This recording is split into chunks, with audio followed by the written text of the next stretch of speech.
ஆனால் இன்றைக்கு ஏதோ கொக்கரிக்கின்றது போல எங்களுடைய தலைவரை பற்றி ஏளனமாக பேசுவது, எங்களுடைய இயக்கத்தினுடைய சகோதரர்கள் எல்லாம் ஏதோ கைது செய்து விடுவேன் என்று வகைகளை மிரட்டுவது, இந்த மிரட்டலுக்கெல்லாம் அஞ்சுகின்ற இயக்கமா திராவிட முன்னேற்ற கழகம்?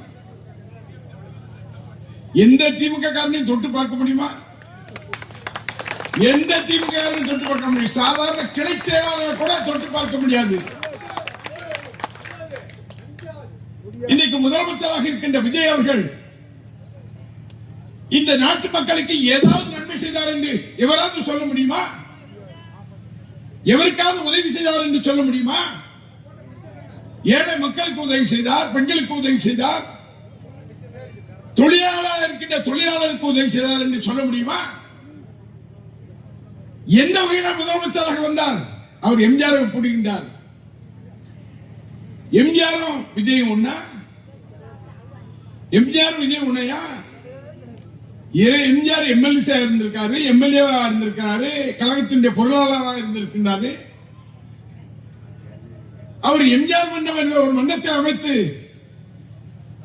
திராவிட முன்னேற்ற கழகத்தின் வளர்ச்சியிலே அந்த எம்ஜிஆர் மன்றத்தை இயக்கமாக உருவாக்கி இருக்கின்றார். அவருக்கும் சாதாரண இந்த ஒரு முதலமைச்சர் சினிமாவில் நடிக்கும் போது விஜய் என்பது, அரசியலுக்கு வந்தால் ஜோசப் விஜய் என்பது, திருச்சியிலே கிறிஸ்தவ கோயிலில் போகின்றார் என்று சொன்னால் முட்டு போட்டு நடப்பது, தேர்தல் முடிந்த பின்பு திருச்செந்தூருக்கு வந்து தேர்தல் முடிவதற்கு முன்னால் வரக்கூடாது என்பதற்காக திருச்செந்தூருக்கு வந்து தேர்தல் முடிந்த பின்பு செங்கோலை தூக்கிட்டு அப்படி வேலை தூக்கிட்டு போறது, எம்ஜிஆர் கர்நாடகாவில் போய்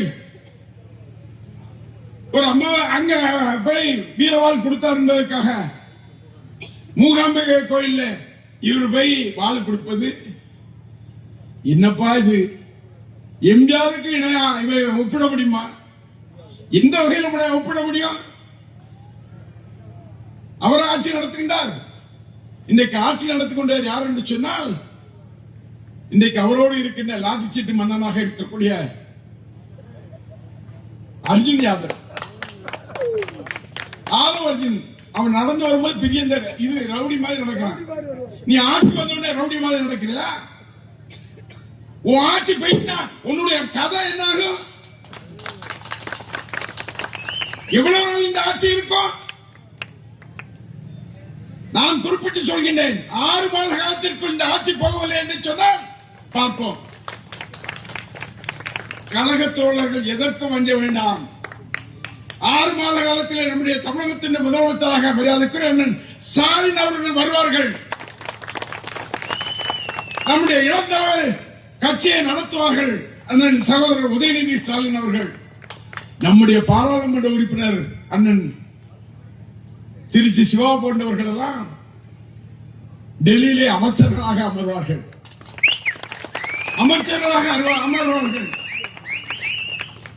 அந்த காலம் வருகின்ற போது, நீ சினிமாவில் என்ன தப்பு பண்ணா, சினிமாவில் இன்கம் டாக்ஸ்ல எவ்வளவு ஏமாத்தினா, நீ என்னென்ன தப்புகள் பண்ணிருக்க, உன் பணத்தை நீ சினிமாவில் நடித்த பணத்தை ஒரு பைசா ஒரு ஏழைக்கு செய்திருப்பியா?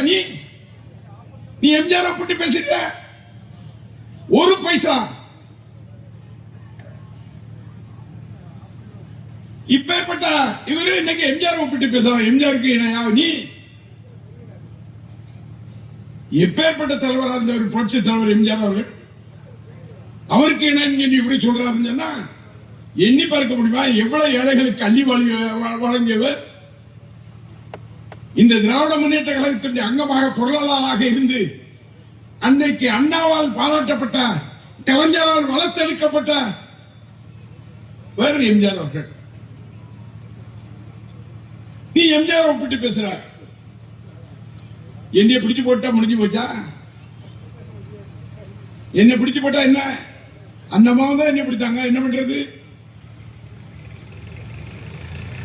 என்னைய 37 நாள் திருச்சி ஜெயில பாலக்கோட்டையில வச்சா கூட்டம் வரும் சொல்லி திருச்சி ஜெயில கொண்டு வச்சாங்க. நீ எத்தனை வச்சாங்க? அங்க ஜெயில் சூப்பரண்ட் வருவாப்ல, சார் உங்க மேல குண்டர் போட போறாங்க, ஒரு குண்டர் போட வேண்டாம், 2 குண்டர் போட சொல்லுங்க. எதுக்கு கேட்பேன் தெரியுமா? ஐயா வெளியே போனா இங்க கட்சிக்காரன் சொல்ல தாங்க முடியல, உள்ளே இருந்துட்டு போறேன். இவன் என்ன பிடிச்சு போட்டு என்ன மிரட்டலாம் நினைக்கிறான்னா நடக்குமான்னு.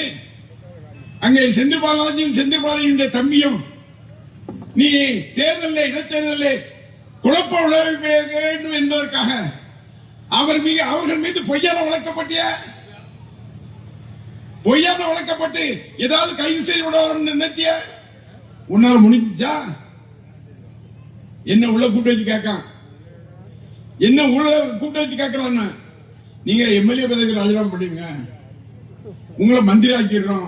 அடுத்து ஏண்டா மந்திரியாவது இந்திரியாவது திமுக காரணம் எந்த காரணத்தை கொண்டும் எந்த கும்பலும் அசைத்து பார்க்க முடியாது என்பதை நான் தெளிவா சொல்றேன். நான் வேலை சிங்கப்பூர் போனாரு, வந்தாரு. இன்னைக்கு வாடா நான் சிங்கப்பூர்ல இருந்து வந்துட்டேன், உன்னால என்ன செய்ய முடியும்னு கேட்டிருக்காரு. அதுக்கு பதில் சொல்ல முடியுமா? திருவண்ணாமலை எம்எல்ஏ, ஐயோ அவனை நினைச்சா பெரிய இதா இருக்கு. ஒரிஜினலா லாட்டரி சீட்டு வாங்காரு, 2ஆம் நம்பர் வியாபாரி, கஞ்சா வியாபாரம் பண்ணான்னு சொல்லுவாங்க, அது எனக்கு தெரியாது. அவன் எம்எல்ஏ. அரிசி லாரி வந்துன்னா அது டயர் கீழே பூத்து இந்த டயர் என்ன தெரிஞ்சிருக்குங்க கேட்க என்ன சொல்ல. ஒரு கல்வி மந்திரி சாதாரண ஒரு ஸ்கூல்ல போய் நின்றுட்டு சின்ன பிள்ளைகிட்ட இங்கிலீஷ்ல நீங்க பேசுறது இல்லையா, உனக்கு இங்கிலீஷ் தெரியாதா? என்னம்மா இவங்க என்னம்மா கண்ணுன்னு சொன்ன மாதிரிதான் இருக்கு. இப்படி இன்னைக்கு அமைச்சர்கள் எல்லாம் இன்னைக்கு அலங்கோலமாக தெரியக்கூடிய நிலை. எந்த சட்டமன்ற உறுப்பினர் எடுத்துக்கொண்டாலும் ஏதோ வானத்திலிருந்து குதித்தது போல அவர்கள் துள்ளி விளையாடுகின்றனர் என்று சொன்னால் பொறுத்திருங்கள், 6 மாத காலத்திற்கு உங்களை மாற்றி காட்டுவோம் என்பதை நான் இங்கே சொல்லிக் கொள்ள கடமைப்பட்டிருக்கிறேன். சரி, அண்ணன் பேசணும். நன்றி, வணக்கம்.